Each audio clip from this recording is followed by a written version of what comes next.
Prepare tayo ng kape. So I just want to share this cup. It says faith. Faith is a feeling of trust that something will be successful, that people will do what they promise to do. Aba.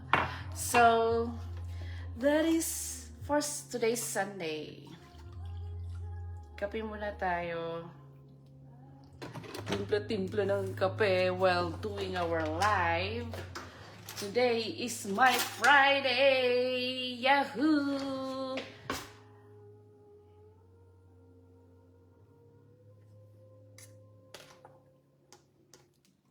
While waiting for at least 1 million viewer, di ba? But anyways, and I am here live. This is Julian again. Good morning, good afternoon, good evening all over the world and wherever you are right now.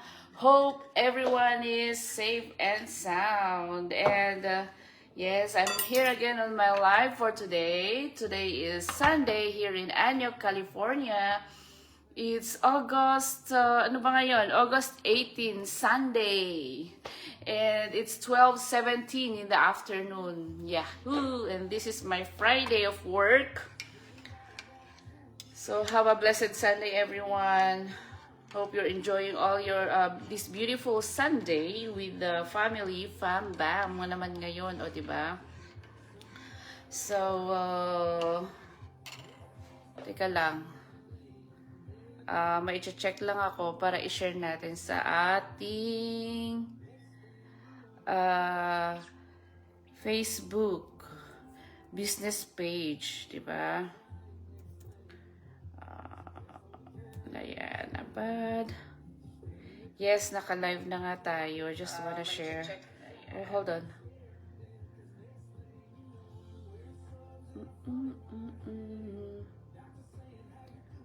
Yeah, so this past few, last week, this week, we were able to share, post, there you go. Yes, so this last week, we were able to do our successful 90 Days Go challenge for almost a week. And it's all about small wins. And today is our 20th day. Thank you, Gina, for coming in. So this is our 28th day of our 90 Day Success Challenge. And it's the end of the 4th week. So, hi! So we are sharing our insights. And sharing our insights. So what it's, I just put my title there, Insightful Horizons, o diba? So we're yeah, happy blessed Sunday, Jeans. Hi, Ate Elisa, thank you for coming in and watching my live. So we talked about small wins, small achievements, and so many takeaways for the week, for the whole week. And ang daming mga insights na nakukuha, and we are all doing this 90 Days Go Success Challenge from our team, the influencers, and I'm very, very proud and happy that I joined the what is this, the challenge, diba? So today is Sunday. I just want to share something. Maybe it will be related to our daily life. Kasi ang dami kong mga kwento, ang dami kong mga parables, mga yan, na tinatago. Nilalabas ko lang kung mga wild card, ganun ba? But yeah, I have a lot of learnings and insights. So this is especially from our priests from the Philippines, kasi gustong-gusto ko nagsisimba pag doon kasi ang dami kong nakukuhang or napupulot na mga aral, mga parables, mga small short stories ng mga pare which is related to life. And there's one, parang ang taas and there's one story that I want to share. Teka lang, kuha lang ako ng mas mababa. And this will be about, sana makarelate lahat, about a man who got lost in the desert. And He was looking for a place to get a water. He don't have anything, but only he has is a bunch of money. So nasa disyerto siya at nasa gitna ng init, walang mainom, walang tubig, walang makain. So teka lang ha, maghahanap lang ako ng mababang lagayan. Sorry. Nabitin ang aking marites. So,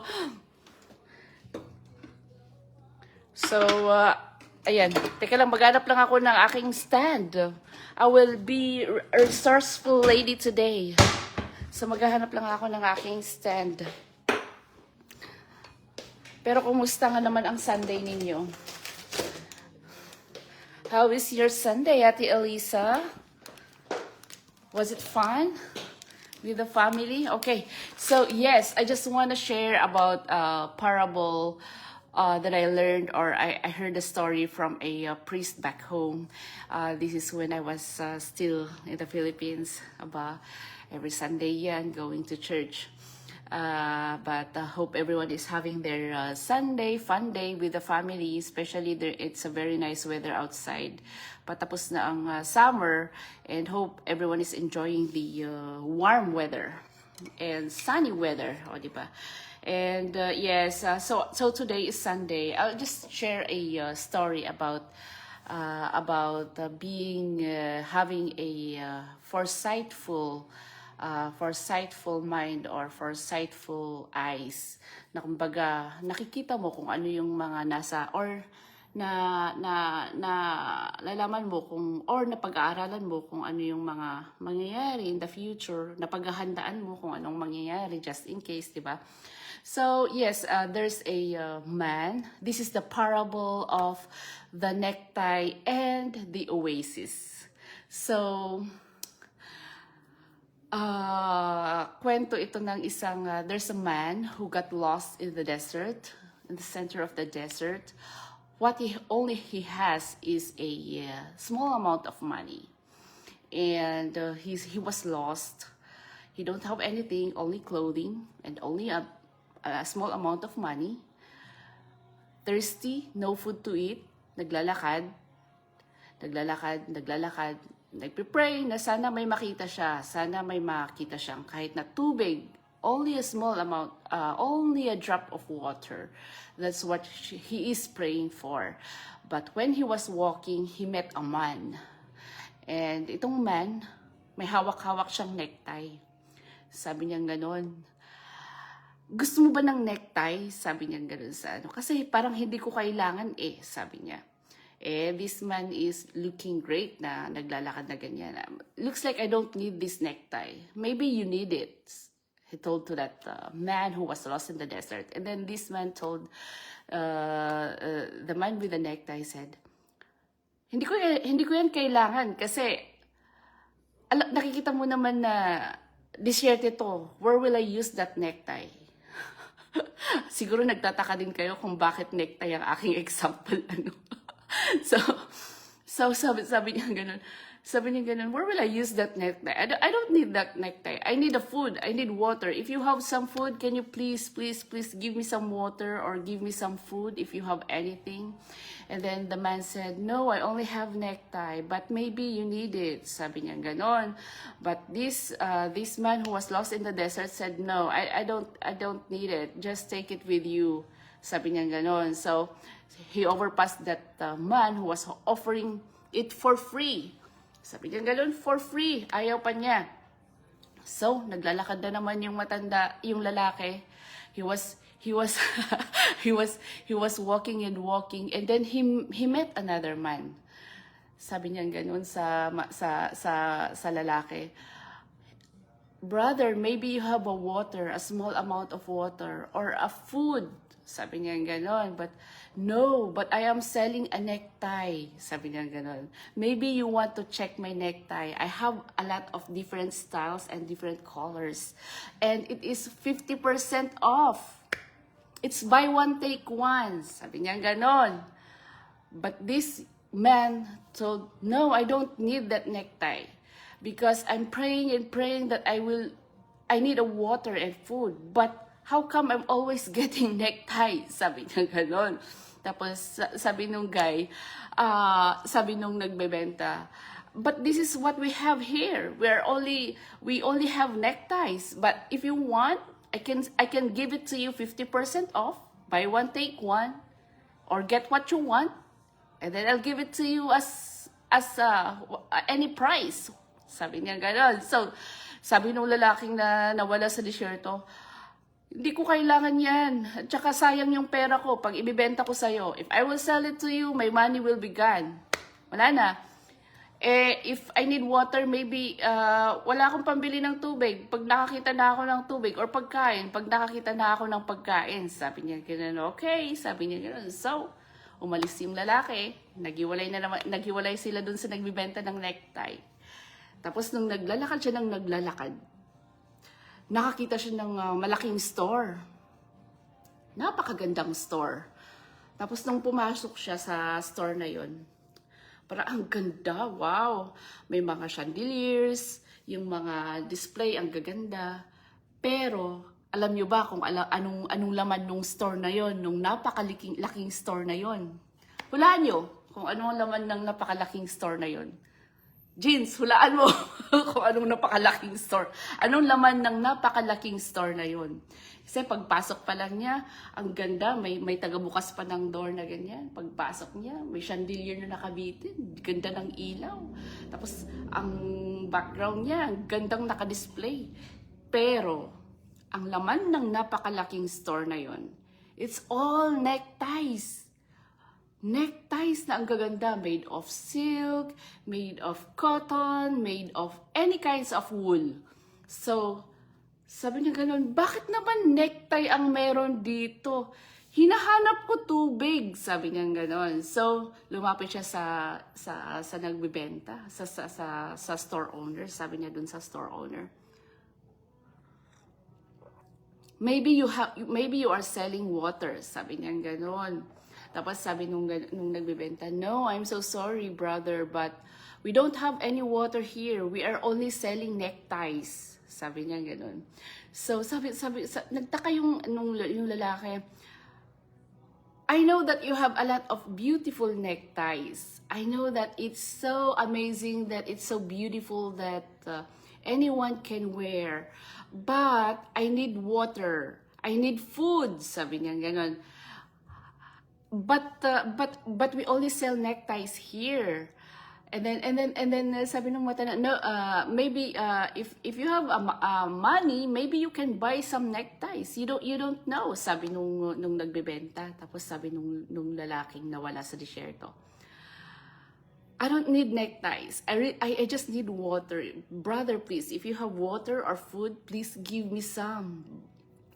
But no, we don't have water here, sabi nung store owner. We only have neckties. We only have beautiful neckties here with different fabrics and different styles. And you can go and you may look beautiful in it. So maybe you can get one at least, sabi nung store owner. Pero hindi pa rin pinakinggan nung lalaki na nawala sa disyerto, because he was just thinking and reserving his money to buy something na food and water. And then, sabi niya, so wala pala akong makukuha dito. Okay, I have to go. I need to look for a water. I need to look for a water and a food, sabi niya ganon. So nung naglalakad siya na talagang uhaw na siya, wala na siyang makain. And then, he saw this beautiful oasis. Nakita niya. Ang ganda ng oasis. So, talagang pinilit niya. Kinaladkad pa niya yung sarili niya para lang makapunta sa oasis na yun. Tapos, pagharap niya sa oasis, may lalaking nakatayo. Ang ganda, nakita niya sa loob, may ang mga palm groves, ang lalaki, yung water overflowing, crystal clear pa, tapos ang ganda ng hangin. Ang ganda, may mga pagkain pang nakaserve doon na parang naka-ready na. Pero hindi siya makapasok dahil may lalaking nakatayo doon na nakabantay. And guess what? Sabi nung guard, nung security guard, "Hi brother, how can I help you?"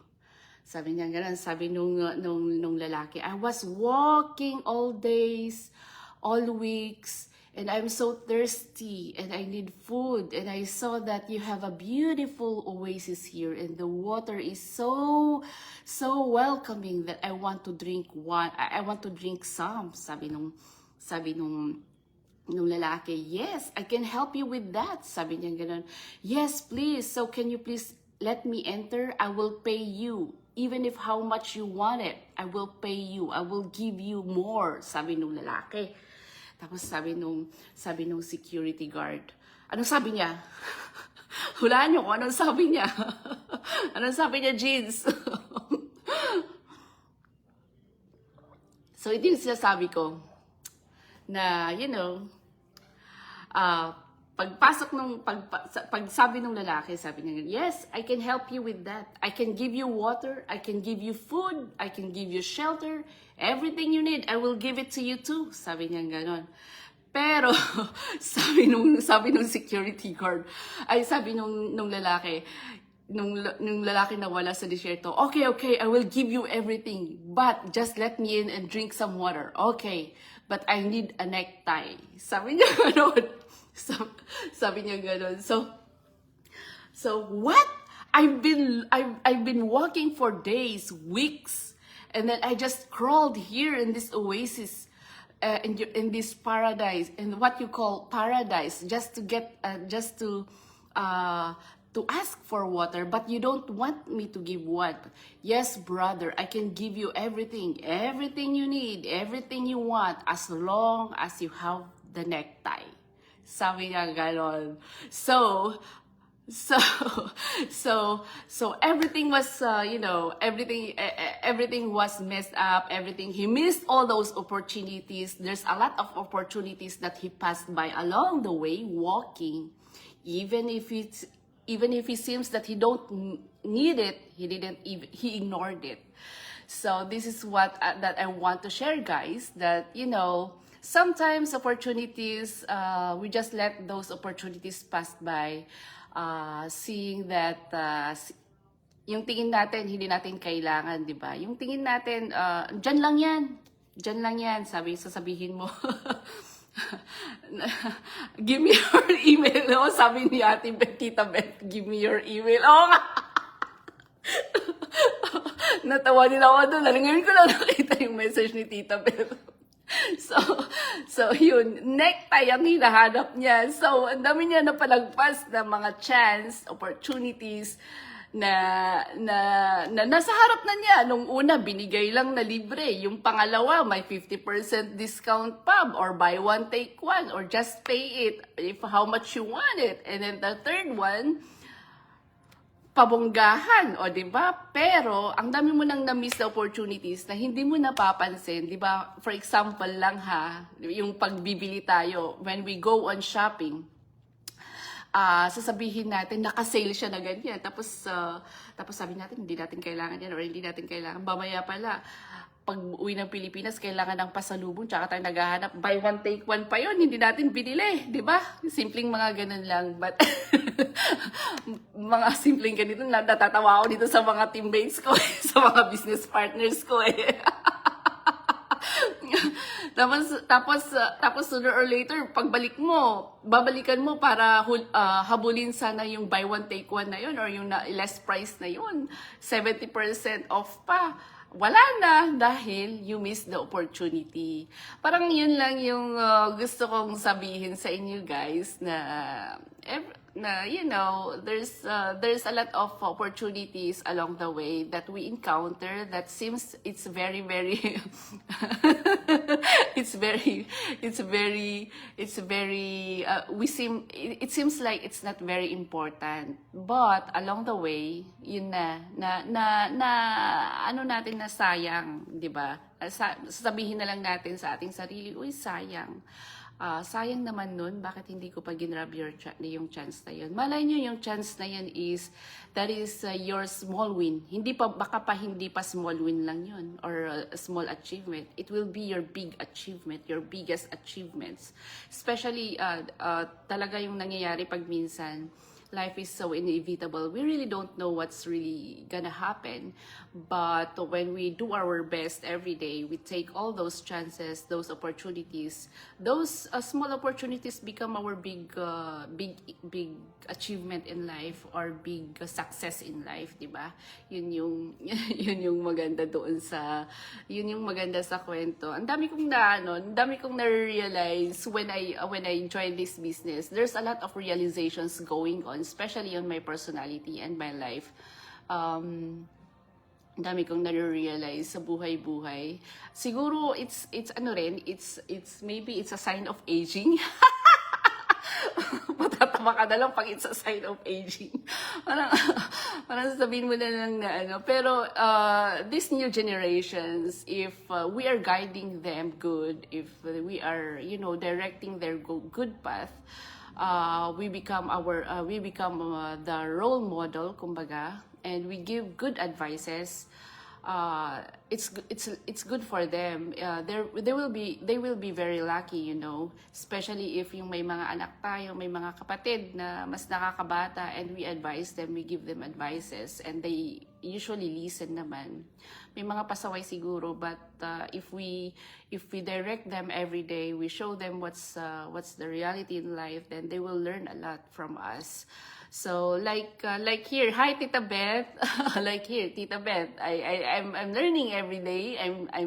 They become my inspiration here in the business, learning what they are doing. See, and si Gina, she became my sister from another mother, and she became my elder sister, because ako yung parang second child in the family, and the first na babae. May kapatid akong isang babae, and I'm very lucky that she's listening, and she joined me in this venture. Even if she's struggling, even if she's having hard time, but I think she's enjoying. So this is what I'm telling guys, that there's a lot of opportunities, and if they're showing you the opportunity, don't let it pass. Just try to look at it. Maybe you need it later on, right?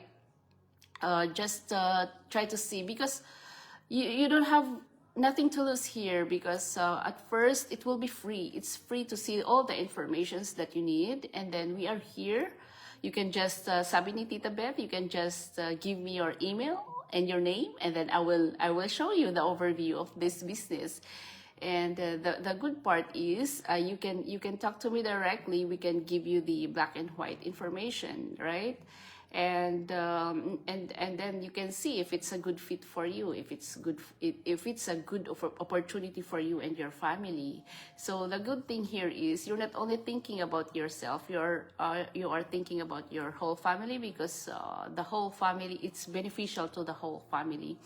It's not for only yourself and para lang sa ikakaangat mo. Hindi po sa ikakaangat namin, or ikakaangat lang ng aming business, but this business is like a family business. It will uplift the whole family. It's not only for one person. So it's good. It's a good thing if you are a family too, or a friend that you are watching and you're seeing these opportunities.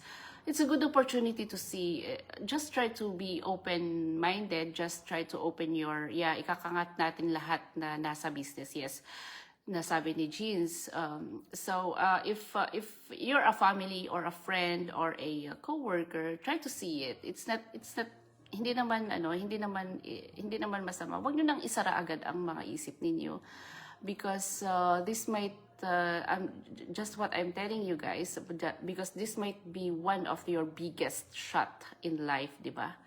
Yun yung maybe this is the biggest break in your life, kumbaga, kasi when you enter our community, you will see a lot. They didn't expect. Their expectations is very small on this when they joined the business, but it became their biggest break. It became their biggest milestone. It became their biggest part of their life, not only to themselves but also to their family, and it became a biggest achievement to the community, especially their community back home. So that's what I'm telling. I just want to share, guys. And if you're a family, try to see it. Try to be open-minded, because if you are really a family, or if you're really a family, you will listen to what they're telling, even if nakakabata yan or mas matanda sa'yo. You really have to listen. Wag mo nang isara agad ang isip mo. Try to open it up a little bit. Makikita mo din naman ang kagandahan. Hindi naman namin i-share to or ipapakita. It's just because hindi naman namin ito i-share or ipapakita na dahil na kung makakasakit kami ng tao, 'di ba? At saka kung sino na lang ang lolokohin namin, niloloko lang namin ang sarili namin pag pinakita namin sa family, and then what, 'di ba? So that's the thing. And then for the coworkers, because we know that we are hard workers. We know that working hard is too much, especially if we are reaching that age.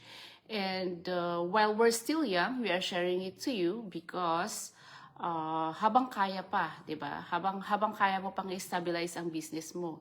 Kasi alam namin na it's a good opportunity. It's because of it has a lot of benefits, rather than working yourself very hard on because we know rather than working very hard on our jobs, especially in our situations, we know that hard worker ka, wala kang time freedom. We know that you really need it. That's why we are sharing it. We just don't share na share mo lang na kung para lang mag-boast or para mag-brag na you have this business. No, we are sharing this. It's because of the benefits of the opportunities that it has a lot of opportunities out there, di ba?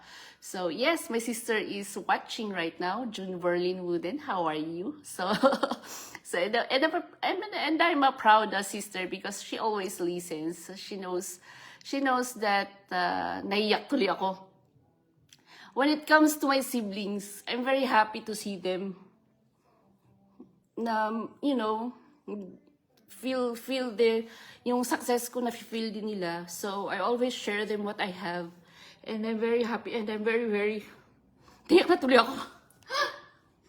When it comes to my siblings, I don't know. Anyway, so when it comes to my siblings, naiiyak ako pag iniisip ko yung mga kapatid ko. Because I really want them to feel or to, para ma-feel din yung success ko, gusto ko rin nila na ma-feel nila. So hopefully, sharing this business with them, they're very open-minded because they usually listens to their ate naman eh. They always listen to their ate naman, pero yeah, because of sometimes it's for the financial constraints, mas nahihirapan tayo na tumulong, di ba? But I'm very lucky that I have siblings who listens to me, who supports me, who guides me all the way. And yun yung pinaka-proud ako sa kanila, na nakikinig talaga sila sa ate nila. There were no times na sinasabi nila na hindi, na ate, bawal yan, or ate, pangit yan, or ate, ano yan. They know, and they will just sabihin lang nila na just to remind you na na dapat tiningnan mo yan na mabuti. Kasi yeah, thank you girl. kasi parang binibigyan ka nila ng assurance na tingnan mo lang mabuti, pag-aralan mo lang mabuti yung ganyan. But yeah, they always listen. So when it comes to my siblings, I usually very mababaw ang kaligayahan or mababaw ang emosyon, kumbaga. But I'm not like this to other things, other stuff. So, yes, that is the day 28 of our success challenge. And hopefully natawa kayo sa kwento ko. Naiyak tuloy ako. Sana natawa kayo sa kwento ko. At sana may natutunan kayong aral. And hopefully I can share some parables as we go along the way. Kasi because there's a church in Baguio where we usually go. Kasi sa Baguio naman, it's a small place. Yung nakakatawa doon, I will just share about natawa ako tapos naiyak, sabi ni Chins. I just share about my small hometown in Baguio. Baguio is a small place actually. So yung mga church dyan, yung Catholic church, bilang lang. Tapos malaki naman yung Catholic doon na population. But the church, it is bilang lang yung mga church, mga simbahan, Catholic church doon. So yung mga pare, umiikot-ikot yung mga yan. Take turns sila. So, there are priests na mahilig magkwento about parables, about stories in life, short stories in life, which is related to the homily on that day. And there are apat lang na mga priest ang sinusundan namin na pamilya. Yung kumbaga, we know that this Sunday the priest will be here, so we'll go on this church. And then if next week if the priest will be in this day, ganun din. Tapos pati yung oras. So we know what time the church will have their masses. That's why we go on that hour. Kasi ang saya, nakakatuwa ang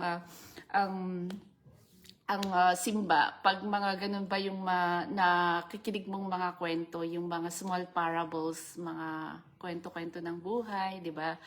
Kaya yun, and our story for that day, for today, is the parable of the necktie and the oasis. Natawa nga ako kasi bakit necktie naman kasi nasa gitna ng disyerto, di ba? But it relates to kasi necktie is unusually worn by regular people ng mga masa, kumbaga. So, parang nirelate niya lang doon dahil necktie naman is hindi ginagamit kasi ng masa yan, di ba? Parang ginagamit yan ng mas nakakaangat or may mas mataas na trabaho, yung mga ganyan, or mas respected, mga ganyan. So, he just related to that situation na very unusual na makikita mo siya sa disyerto, tapos unusual na bibilihin ng mga tao. Parang yung opportunities din na binabato sa atin. We usually don't see those because we think that we don't need it and other people need it. Parang ganun. Pero sooner or later pala, kailangan mo. So, ganun yung parang shinare niya nung kwento na yun. And then, yun nga, yung parang, yung place na yun yung paradise, yung oasis, that is your great dream, that is your great na gustong abutin sa buhay, pero nung naabot mo na, hindi mo na maaabot kasi ano yung kailangan mo yung pinakasimpleng bagay na ino-offer sa iyo mula noon hanggang nung hanggang sa paglalakbay mo, pero hindi mo pinapansin. Yun yung parang relate doon sa kwento na yun. Hello Arnett, Miss Chagsian is here. Thank you for watching. And I'm just sharing the parable of the necktie and the oasis. That is what I'm sharing. So, yes, if you missed the story, just go back to the rewind. By rewind naman tayong tinatawag. Pero sa buhay, walang rewind. So not to miss all the opportunities, you have to grab it. You have to take it, di ba? Kung sa tingin natin mabigat, just grab it and then just learn slowly as you go along the way. That's what it is. So, yep, that's it. And thank you so much for listening for my live for today. And today is our 28th day of our success challenge. And hope to see you tomorrow for our 29th day. And hope I shared something. And I just want to share this opportunity with you guys that I encountered this blessing 11 months ago. And just check on my website. I have a website which is www.josonkit.com. Yes, Cheryl and or watch the replay if you missed the story. And hope that you will learn something from what I shared. It's the parable of the necktie and the oasis. So yes, that is that is a simple story. And yes, that is the opportunity that I want to share with you guys. If you want to see the overview of our business, just check out my website down below, www.josonkit.com, and that is the overview of our business. And if you think that, or if you want to learn more, or you want to know what we are really doing, then you can proceed to the step 2. But if you're still curious and you're not sure if you want to proceed with the step 2, if you want some some informations, then you can just directly message me or call me on my messenger, and I will talk to you regarding what is this. And if it's a good fit, then we can go ahead and we'll be business partners, o diba? We'll share the blessings together. So that's it for now, and hope that I've shared something for today, and I'll see you tomorrow, guys. Thank you for watching. Auntie Linda, thank you for watching. Oh, si Auntie Linda, nagiging fan ko na rin eh. So just check the opportunity, Auntie. And then, if you missed my story for today, just rewind the whole live and you will listen to my story. Maybe makirot ko ang puso mo. Eh, naks naman. O, diba? Okay, so thank you guys, and hope to see you tomorrow again for my next Go Live. Thank you. Bye-bye. Have a blessed Sunday, everyone. Enjoy the fun day with family. Thank you.